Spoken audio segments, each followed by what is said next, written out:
think about just time savings. Whether you're trying to get a private money lender to say yes to you or a senior homeowner to say, a motivated seller to say yes to you, there's a certain period where they go from not knowing who you are to like trusting you. Mm-hmm. And the faster you can build that, the less competition comes in and swoops out your deal, the more the exclusive deals that you can go with, whether it's, like I said, a private money lender giving more of their money with you or a motivated seller trusting you. Hey everyone, Jamel Gibbs here. Welcome to another podcast episode. I'm excited today. We have a very special guest. This is someone that I met through a mutual colleague. She actually works for both of us, doing different things, different tasks in our businesses. And here's a guy. Recently, I had a guy who was a math teacher who turned a millionaire in real estate. Here's a guy who used to be a math teacher, ironically, as well. And he's also a real estate millionaire, very successful in real estate. And we're going to talk about today how he was able to discover an untapped source of motivated seller leads. And these are leads that are virtually overlooked by the competition. You guys are going to love today's podcast. I'm going to have a lot of fun talking to Max. So I have my camera set up here, and I'm also talking to you here. So you guys might see me looking back and forth. It's because I'm talking to Max as well. I like to make eye contact. But Max, listen, your story resonates with a lot of real estate investors. The frustrations, the obstacles you faced in your real estate investing business.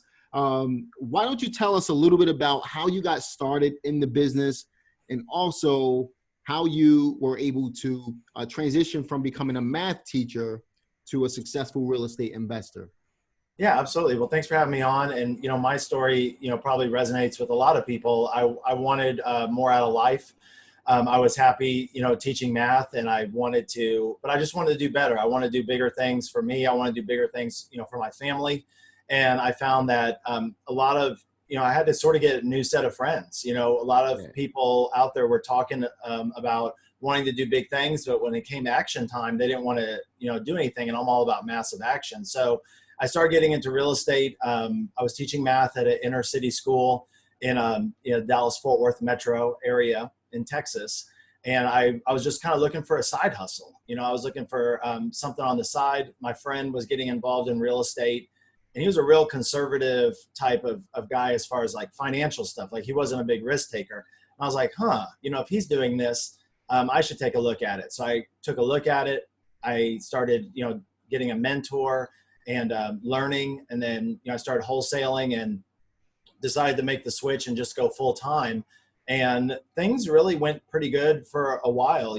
I was up to by 2017, I was 2 years out of quitting my job, and, although I had flipped about, 100 houses at that point in, 2-3 year period, I really felt like, I was only as good as my next deal. And I needed a lot of leads to have a successful business. If I wasn't getting leads in my business, I wasn't getting any deals, and then I would go out of business. And although I love teaching, I didn't want to go back to teaching. So I'm sure folks that, listen to your show can relate to that. I mean, motivated seller leads are really the lifeblood for a real estate investor. You have to, have a consistent way of getting those. And, I don't know what you've tried, but I tried everything.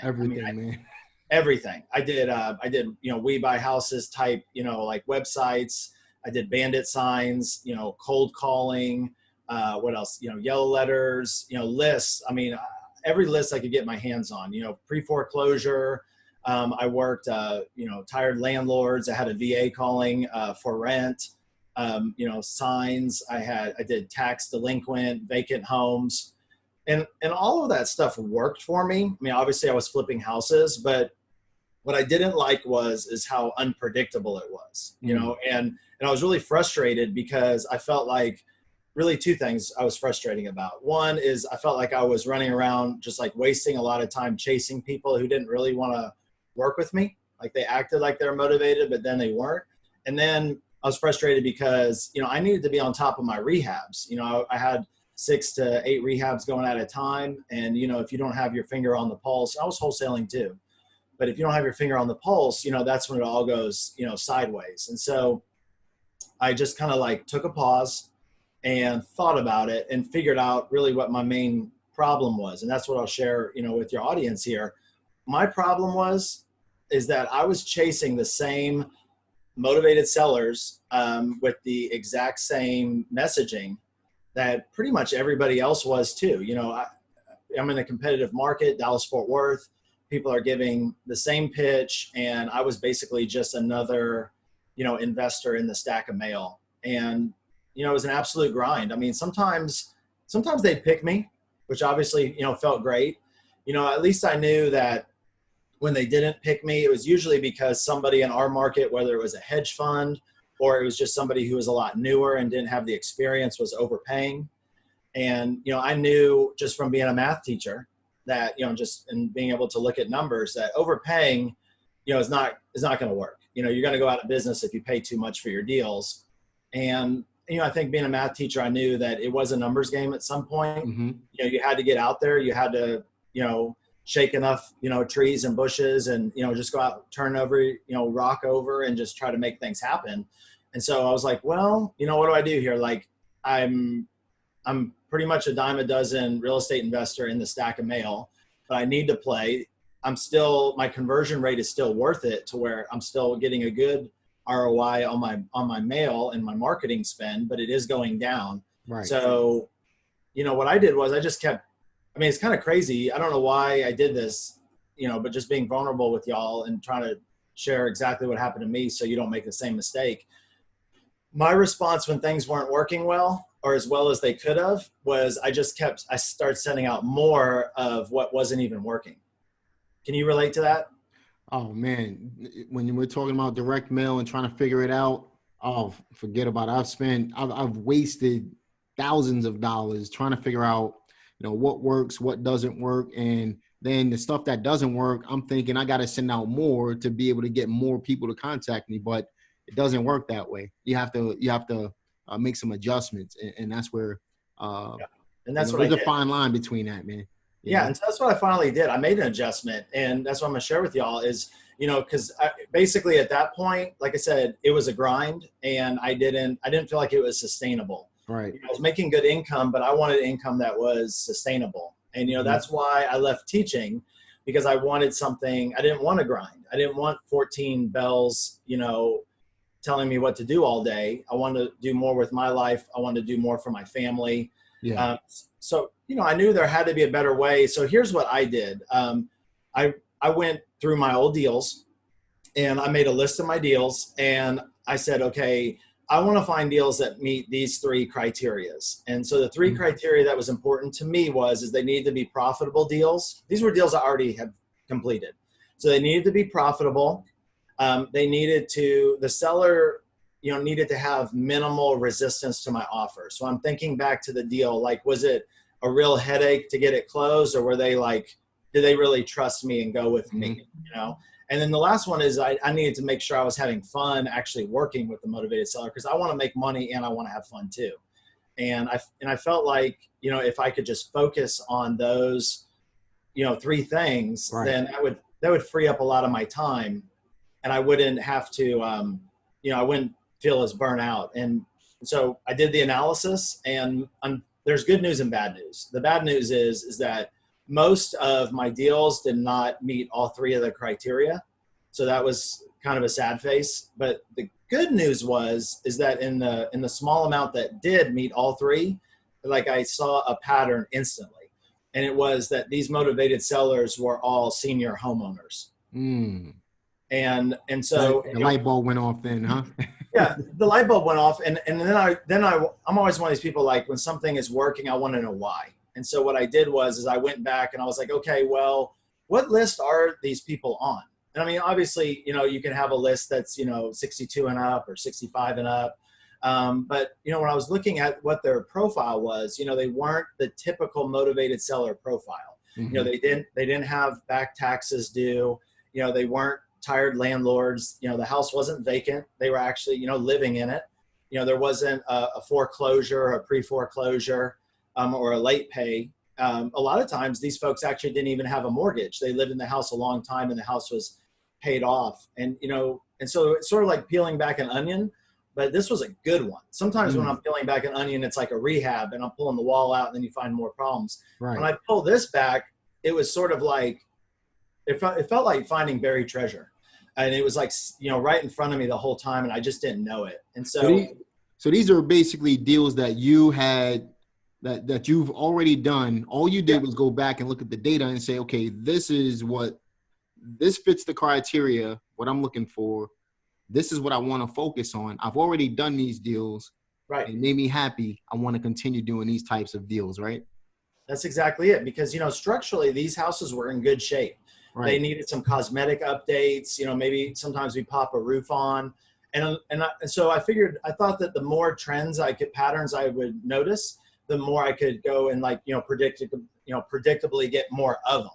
And another thing I noticed was that a lot of times it wasn't the homeowner who called me. It was actually like the family member, like the adult child or grandchild, like the adult children are usually like, between 40 and 60 and their parents are, like 75 and up. And that's when, the house that they grew up in just like, didn't make sense. And I mean, it kind of makes sense, as people get older, their needs change, there's mobility issues. And so now I kind of knew like, okay, this is a group of people that is really, really good that I can serve. And they, they're high quality, they're converting at a high level, and they're all the things that I want as, for my company, Save Your Home Buyers. Like that's what I want, our Lord and Savior. And so then I was like, okay, well, this is who it is. Where did these leads come from? Because I got these leads from somewhere. And so some of them came to me from normal sources. Some of my senior homeowner leads came from, my websites. A few saw my bandit signs, but fortunately and unfortunately, a lot of them found out about me just by accident. So that was fortunate. But unfortunately, I wasn't systematically going after them, but now I knew if I could sort of like reverse engineer it, I could. So I'll give you a few examples. Like one of the people that my senior homeowners that I bought their house, they actually sent them a postcard, but when I looked through my list, they weren't on it. So they literally just got it by mistake. I had folks that found out about me that I was rehabbing a house in the neighborhood, and either they saw me or like their children saw me. I remember one house in particular in Haltom City, Texas. I was actually trying to buy the neighbor's house because it was vacant. And then when I went to, the neighbor to see if they knew anything about the house, that's how we made that connection. But, another thing I noticed about this untapped, source of leads for me was they were very, very high quality leads. And my close rate on them was much, much higher. How many deals it actually took, those kind of leads to the actual closing, the numbers are way better. So I don't need as many of them to do the same number of deals as more. So now it's like I'm filling in the pieces. That's really what this is. I'm filling out a roadmap. So I know who it is, and I know a little bit more about them. And then I understand now about how they found out about me. But now I've got to try to figure out, like I'm on these like little mini quests, and now I'm on this quest to figure out why did they choose me? And so I sort of just went out on a limb and I called one of my old sellers. It wasn't actually the senior homeowner, it was their son, because I knew that this particular seller, I remember the deal, and he had an offer from another investor, and it was like $10,000 more. And this wasn't like $1 million house. Where I live, the median price is about $250,000. So, 10,000 is a lot of money, to a motivated seller. So I'm like, at the time I was just glad that they took my offer. I didn't really think about why. And so I called him up and I was like, hey, do you remember me? And he's like, yeah, of course, and, he, was, very happy and everything. And I said, hey, why is it that, stop me if I'm wrong, but didn't you get a higher offer from somebody else? And it was like quite a bit higher. I go, I'm just curious why you picked me. Like, I'm glad you did, but I was just wondering. And he's like, we trusted you. When you came to our house, my approach was different. And I'm going to share, here with your audience how to duplicate this approach. Hold on, right, real quick. Two big takeaways right there. If you guys are really paying attention to what Max is talking about, two really big takeaways. Number one, Max closed a couple of deals and said, okay, let me go back and let me look at the deals that made me the happiest, right? That's how you create happiness in your business, just to keep it simple, right? Another thing, big takeaway right here. He went back to the sellers and said, why did you take my offer? You had another offer on the plate. You could have gone with that and made an additional $10,000, but you decided to take mine. So now he knows what type of leads he's looking for. And then in addition to that, he also understands why the sellers decide to work with him. So he just continues to do the same thing on a bigger scale and make more money in real estate. 2 huge takeaways. Great content, man. Great stuff. Thank you. Yeah. So I just kept going down the journey. So I'm on the phone, with this guy, and I feel like, the more questions I ask him, the more I'm going to learn and really, unlock how to get more of these deals, because that's really what I really wanted to do that. And so I was like, okay, well, why else? And he kind of walked through the transaction, but how he was experiencing it. He's like, because, when I'm doing a transaction, a lot of times I don't see the competition. I don't see the person on the other side, and I don't perceive it the same way. And so he goes, when you came to our house, there wasn't a lot of pressure. You were giving us a lot of different options. And, the other person that we met with who had the higher offer, they were more focused on just, the contract, getting it signed, when we would move out. And he said what it really came down to for him and his mom is he felt like, I genuinely cared about them.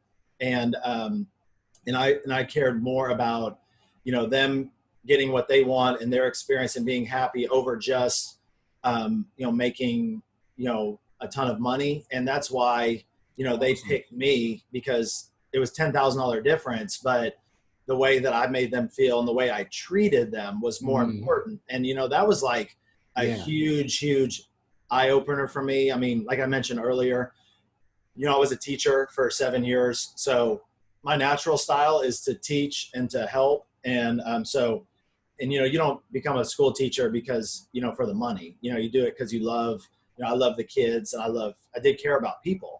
So that was coming through on these appointments, and it was resulting in more people deciding to go with me. And I think really the reason that I sort of gravitated towards the seniors is because, my grandma, is my best friend, and I have a very, very close relationship with her. And so, for the first 15 years of my life, I had parents, but, every parent needs help. And so my grandma would help take care of me, and I go over there on the summers. And so me and her had this like really close connection. And then, so she pretty much helped raise me for the first 15 years of my life. And then for the last 15 of her life, I took care of her. I took her to church. I got all her groceries. I helped her with the bills. And so every time I went over to a motivated seller's house and I was making an offer, and all my offers happened after my grandma passed away, I felt like I was talking to, my grandma.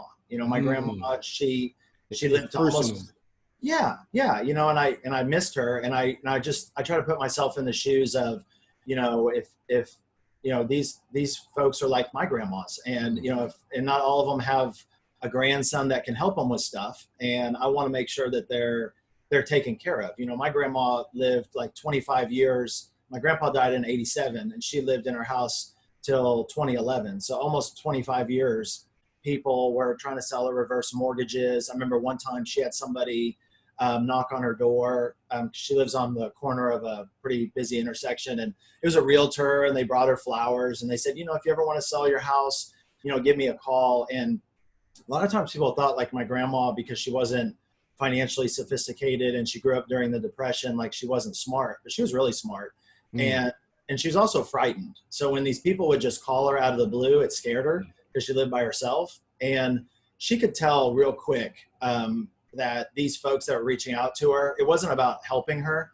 They were just trying to serve themselves. Yeah. And, she didn't like that. So I said to myself that when I go on this, quest to help these seniors, that, and it's sort of a thing that just happened, and I didn't really think it, but while it was happening, but I was like, okay, I don't want to pressure people. I don't want to frighten people. I want to give people options. I've always said that, buying a house, from a senior is not something I would ever do to someone. it's something I would do for them. I like that, man. You know, that's the values. It really, it really hits home because, you know, I teach people this stuff all the time when I say you're a marketer first. You got to understand how to find the people to be able to talk to them in the first place. 100%. But you're a problem solver second. Part of solving a problem is relating to the person, really, truly looking to help the individual, right, not just make money on the deal. And then you're a real estate investor. So you're a marketer, then a problem solver, then an investor.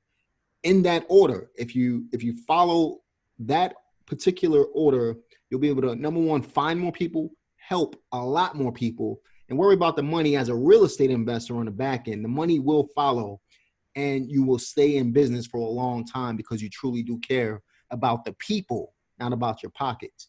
I love that story, man. Love it.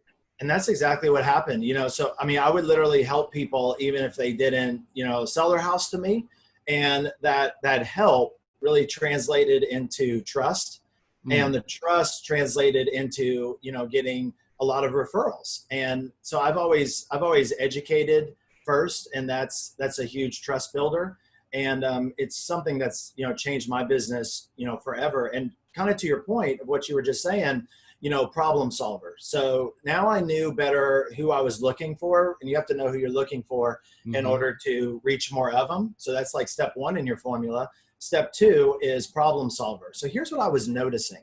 I was noticing that the more options I could give a senior homeowner, the more deals I was getting. You know, I was noticing that the more I was educating myself about senior housing, and like, you know, not just what happened with the house that I was at right that day, but what happens, like, you know, what are the options of where they move to, you know, the differences between independent and assisted and nursing. You know, it was a blessing for our family.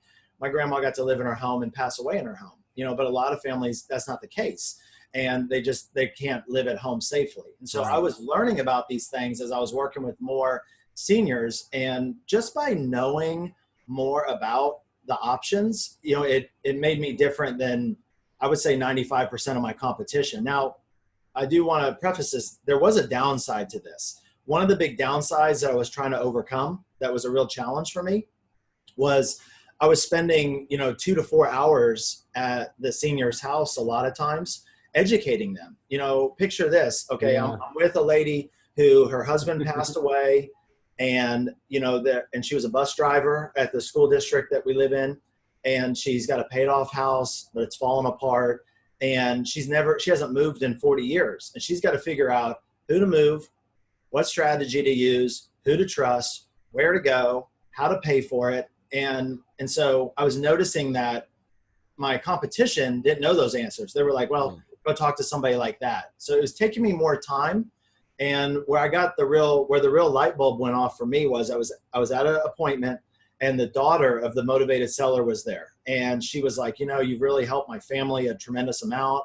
I actually helped them find another place for the mom to live through just going through the journey and more education. And she said, you know, you should like write a book about this.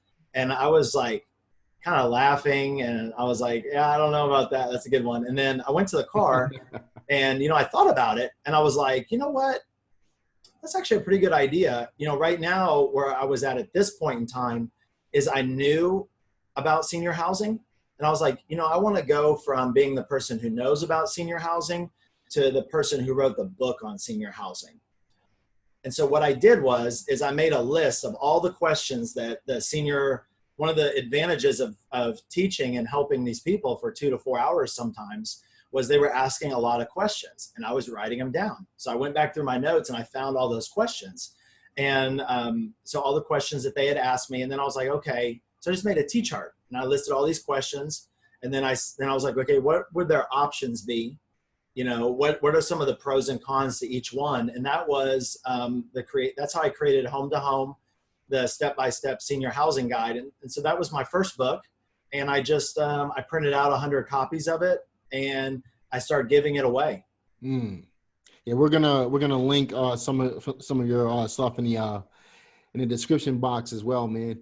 So we understand you got to a point in your business where you were focusing primarily on senior homeowners, and you systemized it, something that was kind of out of the blue. You did your research on it, you systemized it. How would you apply this strategy to raising private money then? Yeah, so just like my senior niche book was my new business card, and it was building instant credibility when I give it to people and instant trust, and I was known as the senior housing expert. My partner, who I didn't know at the time, Grant Phillips in Houston, was doing the same thing as me, but in Houston with private lending. And so when he found out what I was doing with our book, we got introduced through a mutual friend, like how we got introduced. And he said, hey, I wrote this book on private lending, and I've been giving it out to, folks who want to, get out of the rat race. They want to, they don't trust the stock market, and they want to, learn how to do private money lending. And he was in the same boat that I was in, but with private money lending.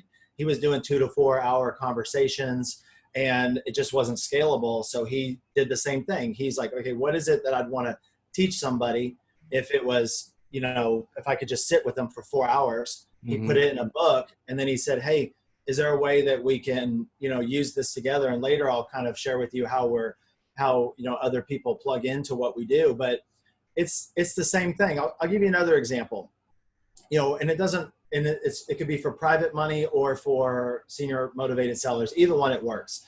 Think about just time savings. Whether you're trying to get a private money lender to say yes to you, or a senior homeowner a motivated seller to say yes to you, there's a certain period where they go from not knowing who you are to like trusting you. And the faster you can build that, the less competition comes in and swoops out your deal, the more the exclusive deals that you can go with, whether it's, like I said, a private money lender giving more of their money with you, or a motivated seller trusting you. So I'll give you an example of how we do this.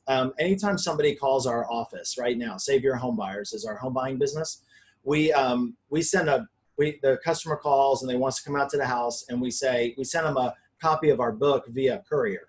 And I say, hey, all of our customers, we wrote the book on senior housing. When I give the book to a private money lender, I say, we wrote this educational book, Private Money Blueprint.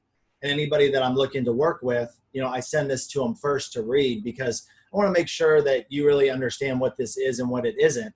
And if you go through reading the book and you still want to do it, then give me a call. And so like for our motivated seller campaigns, we had a lady call yesterday and we sent the book out. All I say, I'm going out there tomorrow, I just say, look, all I want you to do is read chapter 3. It's all the ways to sell your house, pros and cons of each. And if you decide that you don't want to sell your house anymore, just give me a call and I won't come over, but it's my gift to you. When I'm working with a new private money lender, I send them a copy of the book and I say, it's really important that you know what you're doing, because if you get tangled in with the wrong person, you can lose what you've spent 30 years building. So if I send you an autographed copy of my book for free, would you read it? And they're like, well, yeah. And I'm like, okay, how long would it take you to read it? And that's the accountability piece. And they're like, 2 weeks. Or, the motivated seller, I'll read chapter 3 before I go over to the house. And so that allows them for me to go in to the appointment pre-qualified. I don't have to go and sell myself. I don't have to sell my deal. I don't have to sell my service. Right. And so that's been a big difference in my business. And it's made doing business, whether I'm attracting a new private money lender to our portfolio or a motivated seller, it's just made it a lot more fun, because now, the trust is so much higher, and I didn't have to be there for 4 to 5 hours to make that happen. Does that make sense? Absolutely, man. So, most people don't feel comfortable calling themselves an expert. Let's face it, right? But when you're talking about lenders and you're talking about sellers, what qualifies an investor as an expert in their eyes? Yeah, that's a great question. So, a lot of times when people think of themselves as an expert, they think to like a celebrity. And if they're not like at the level of whoever the highest person is in their niche, they don't feel like they should be able to call themselves an expert. An expert is not something you call yourself. An expert is something that your prospect calls you. And the number one way to be that expert has nothing to do about status. It has nothing to do with how many deals you've done. It's about if you are an educator and an advocate for that motivated seller. Mm. That's really what an expert is. If you commit to being that educator, which is teaching people really valuable info and helping people who may or may not even do business with you. Advocate is when both people win.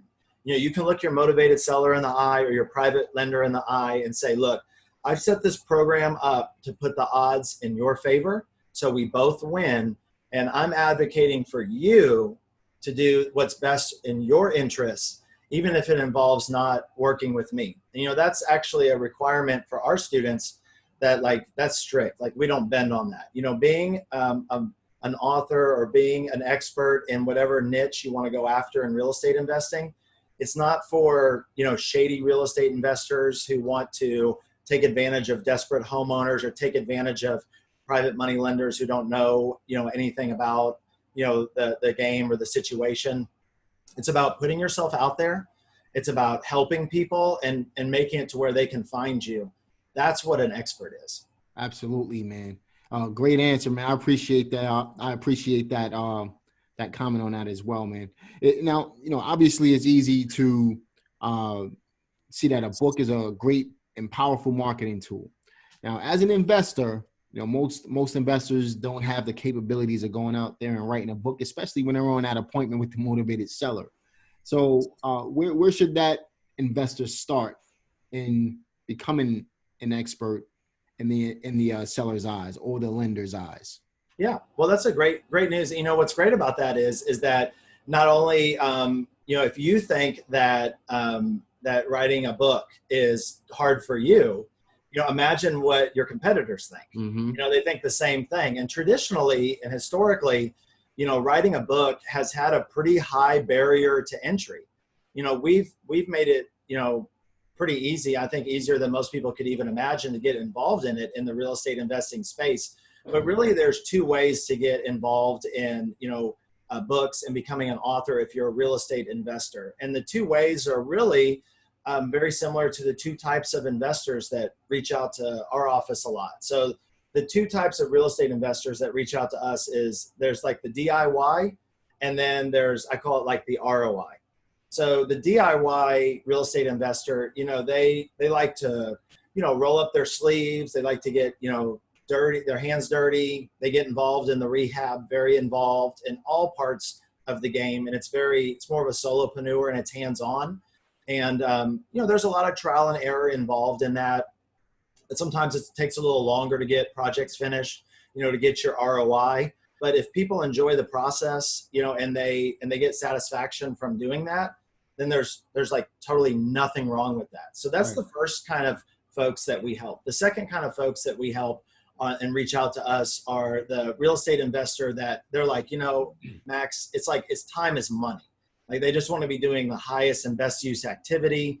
They're used to leveraging a team to get rehabs done. And all the admin details, so they can just focus on what they're best at, which is locking up more deals and getting them funded. And so for the DIY real estate investor, we actually recently wrote a book. It's called the Real Estate Investor Book Writing Checklist. And so if people stay tuned till the end, I'll give you the info and the links of how you can get a free copy of this book. And it basically teaches a real estate investor, how to pick a niche, how to speak to the motivated sellers, what questions the motivated sellers have. It helps you outline the book. It helps you overcome writer's block. So anybody who wants to write a book themselves that's a real estate investor can go through this book and know how to do that. And for a limited time, there's no charge to get a copy of the book. So that's a good thing. That's how we help the DIY. Now for the ROI, we have some licensed content that those investors can just plug into. And so, they don't have to write it themselves. Awesome, man. Appreciate that. That's really a great tool, especially if they don't have to write it themselves. They can skip the time commitment. They can skip the learning curve and use what's already working for you and your business as well, man. So quick question. If they wanted to do the DIY version of it, what type of time commitment would be involved in that? Yeah, great question. So time commitment really varies. It can be writing your own book, DIY, although the book that I'm going to give you all the links to is going to definitely, shortcut the learning curve for somebody who's brand new. It can still take, 100 hours, 200 hours plus to write a book. It can be challenging. There's most likely more people who have started books and not finished than, have their book completed. But it can still be done. It just takes time. For the folks that plug into our licensed content, their time investment is 1 to 2 hours of their own personal time. And then our company, does the work on the back end. Gotcha. And obviously from the outline of the book to completion of the book, how long does that process take as well? Sure. So if you go DIY and you're doing it yourself, it just depends on how quickly, how much you can shut down your business to just focus and work on it. So, for folks who are really dedicated to it and they're following the checklist in the book that we're going to give you, it can take 6 to 12 months or more before you actually have a physical copy that you can give motivated sellers. For folks that plug into our licensed content, from when they put in their 1 hour of time investment, the clock starts, and then by 30 to 45 days later, they're passing out their book to their motivated sellers. So it just depends on which route people go with. It's as I'm sitting here listening to you and I'm thinking about different marketing strategies that investors teach, including myself. You can have a website, for example, and offer a PDF, right? As a download to educate your motivated seller. But how many investors, think about all of the competition. I'm talking to you guys listening to this podcast right now. Think about all of the competition that you have in your business, in your local market right now, or any market you're investing in. And think about how many of them are actually providing books, becoming that true expert to educate the motivated seller or the lender in your market. I'm willing to bet nobody is doing it because of the time that it takes to get it done. And obviously there's some cost in it as well. Let's talk about that for a little bit. How much would it cost? What would be the cost requirements for something like this? Yeah. So for folks who go it on their own, obviously there's the opportunity costs of, you're working on your book instead of going out and getting more deals or dollars, and only, how much your time is worth. And there's some costs involved. But I mean, if you want to teach yourself the whole process, then you can do it on a shoestring, budget. For folks that plug into our licensed content, it really just depends on what niche they're specifically going after. So it varies, but we have some niches and licensed content that people can plug into for as little as $1,000. Gotcha, man. And that's relatively inexpensive on a grand scheme of things when you're thinking about marketing your business and positioning yourself separate from everyone else in your market. It truly is a small investment for something like that. And obviously, like Max said, you could do it yourself. There'll be some small costs involved. We're talking far less than $1,000, but you would do it yourself at that point. But what about selling the book? Obviously, if you decided to sell the book, maybe you didn't sell them to the motivated sellers or the lenders, but you decided to sell them to other investors in your area.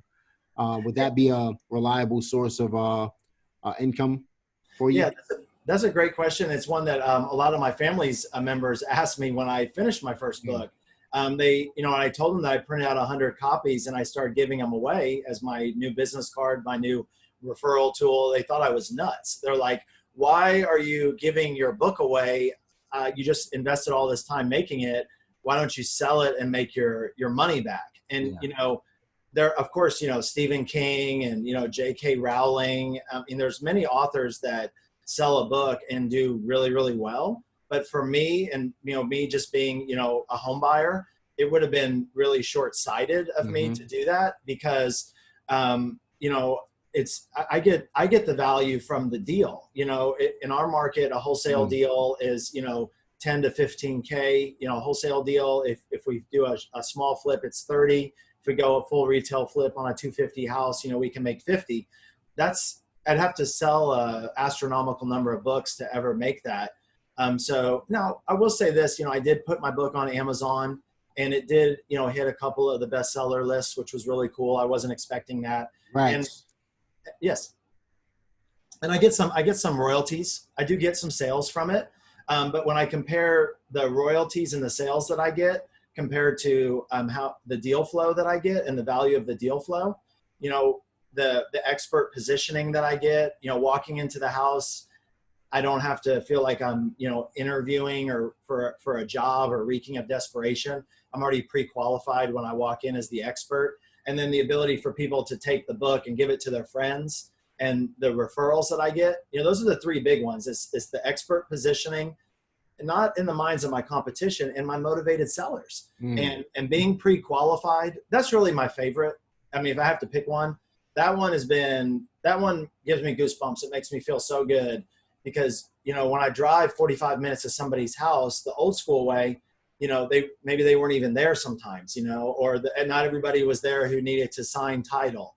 And or take a number and there's 20 other investors there. And I just felt like I was getting the runaround. Now when I walk in, they're like wanting to take, selfies with me. Yeah, because you're the expert at that point. I was just thinking that too, man. They're going to make sure they're there. They want your autograph on that book. It's amazing. When I thought about it, I thought back to when that daughter of the motivated seller said I should write a book. And I went back to the car and I thought about it.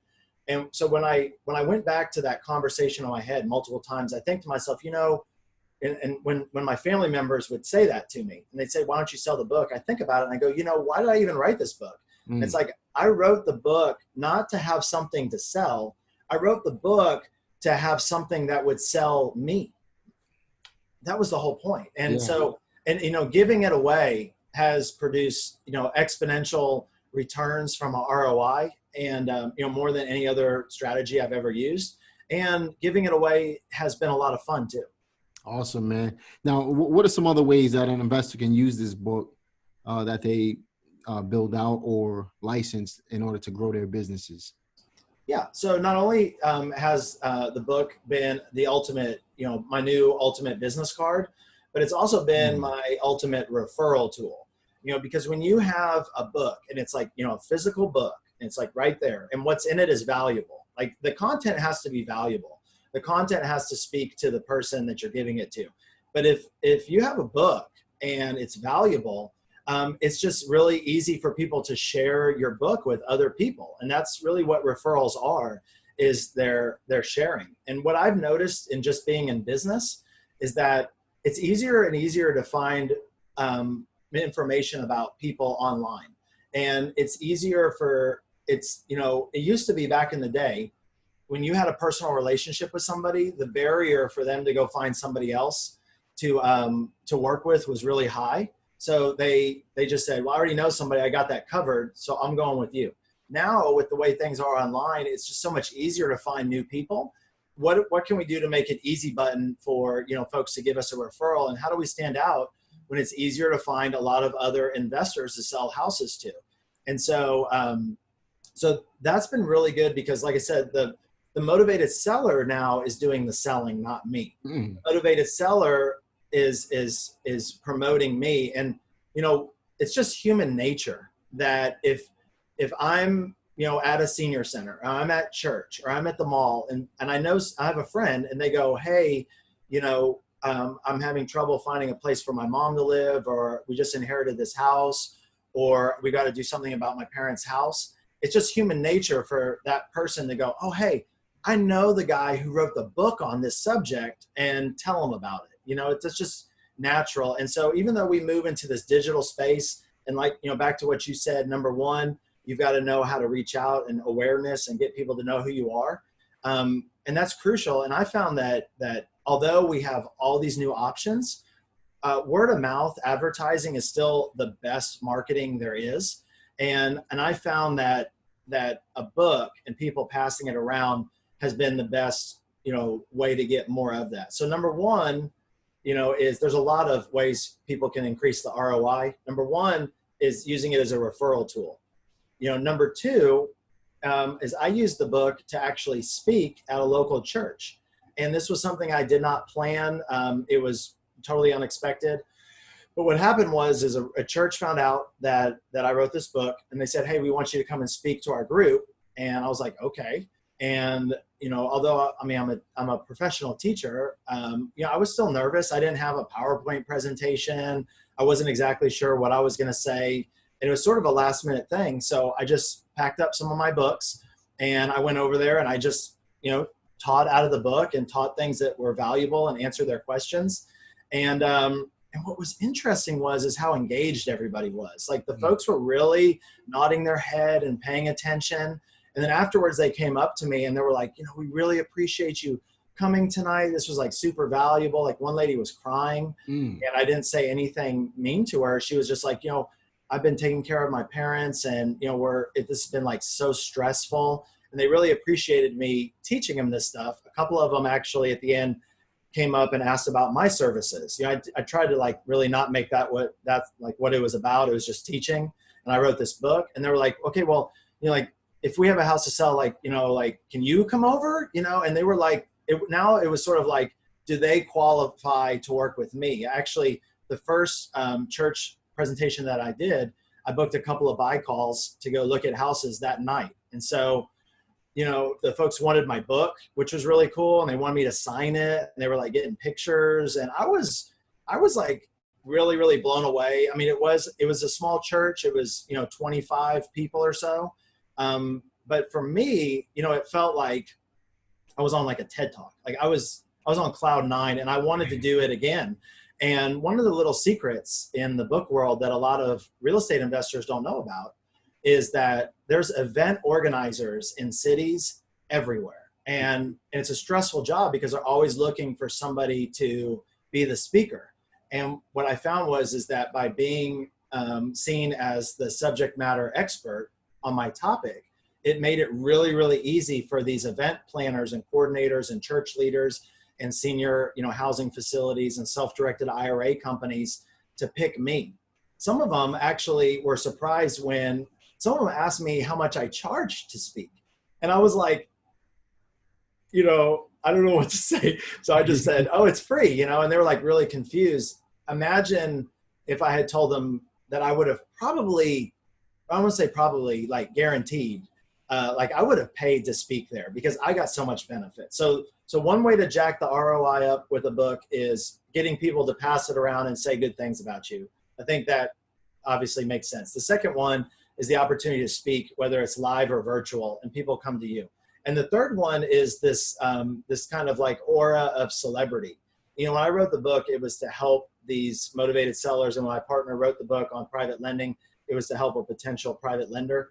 It wasn't like we're not trying to get famous, but if you think about examples like, Dave Ramsey and Oprah and Barbara Cochran, Robert Kiyosaki, who I got to meet last October, which was really cool. I got to meet him personally. These folks have built a business and really define their brand with a book. I mean, think about Rich Dad Poor Dad, right? I see Robert in the picture in the back there. Yeah. Behind you. Yeah. I was at a conference and I got an award for Innovation of the Year. This whole thing that we're talking about was new to the real estate investing space. Nice. And I would love to get up here and say, I had all this planned out and I've been working. I'm a house buyer in Fort Worth, Texas. I was a teacher and I sort of stumbled into it and then it turned into a whole nother thing. Mm-hmm. And it was nice to be recognized by my peers. And Robert, just, as a side note, it was kind of a crazy moment. But I remember standing in line, as I told y'all that I got involved in real estate, in 2015. But what I didn't say is it wasn't my first time to try to do this, and that's why you always got to keep going. That's right. And so in 2005, I had just gotten married and I was 2 years out of college and I was just working a job and I wanted to get involved in real estate. And I got Robert's book and I stood in line for like 2 hours to get his book. Rich Dad Poor Dad? Yeah. And I think he had like another one out. So I think I already had Rich Dad Poor Dad. Cash Flow Quadrant, maybe? Yeah. Yeah. And so he was doing a book signing. So I stood in line for like 2 hours to get a copy of his book. And then I just didn't have mentors. I didn't have people, that I could plug into. And I was kind of an excuse maker and on and on. And so nothing really happened. Time went by. And now when I went through this, second phase, I just never would have imagined 15 years later, after that moment, Wow. getting that award, and then Robert asking for a copy of my book. So that was like, I mean, Circle, man. it is. But so the celebrity part, I'll kind of finish with this, and then, is that what's cool about a book is that you get us in the mind of your motivated sellers. They think of you and perceive you differently, even if they don't read the book. They think they're like, okay, if you went to all this work to write the book, whether it's licensed content or totally original, they just think of you differently. And so the book is very, very powerful as far as the mindset. And, folks, like, all the time, they'll ask for a copy of my autograph, and when I'm at their houses, and I think it's so cool. And I sort of like, make a little game out of it. And I say, yeah, I don't mind, getting a copy of, giving you a copy of my autograph. I'll tell you what, why don't I get your autograph first on the last page of the contract, initial all the pages, sign the last one. And then once I get your autograph, then I'll give you a copy of mine. And they laugh. They think that's pretty funny. And I think it's good for, my business. So that's a true win-win. Yeah, that's pretty awesome, man. Now, listen, if our listeners, if we were able to provide them with a 3-step process to getting started doing this, what would those simple 3-step processes be? Yeah, absolutely. So, step 1 would be, we'll put some links down below, but it's just our company, Deals Chasing You, because that's what we want. We want deals chasing us. So it's dealschasingyou.com /Gibbs. So your last name, Gibbs. And so if they go to that link, then all they have, that'll gives them access to a free copy of the book. And they just put their email in, step 2. And then step 3 is read the book, and the real estate investor book writing checklist. And then they can, figure out, what the right route is, and start, building it out, from there. Awesome. And if our listeners wanted to get in contact with you, that would be the best way, I'm assuming, right? Yeah, that's the best way. Just go there, and that'll get you, plugged into our communications, and there'll be some links on there. When you get the first email, there'll be some links on there. So if you have a question about the book that we sent you, and we more than happy to answer those questions, and all of our contact info is in there. So that's the easiest and simplest way to plug into the community.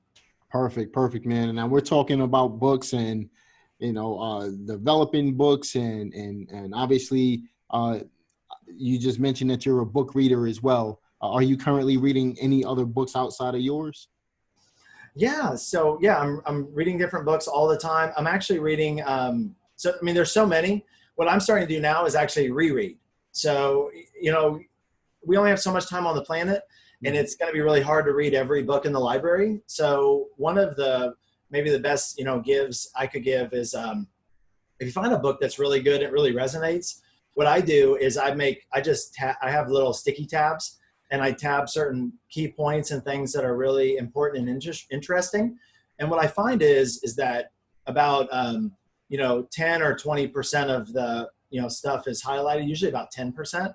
And so I can go back, and when I reread the book, I just read the tabbed up areas. So just the classic books like, Millionaire Real Estate Investor, One Thing, Deep Work, Traction, if you're really trying to scale up your business, all of those books are really, really good. And what I find is, as business owners and, as home buyers, is there's, where we were when we first read a book is different than where we may be like a couple of years later. Right. So by having a process to kind of go back and just skim through them, it doesn't take but more than 10 or 15 minutes just to read the tabbed areas. We can kind of learn something new. So that's my biggest book give, is not so much the book, because we all know what the books are. We know Think and Grow Rich. We know Go Giver. We know a lot of these books.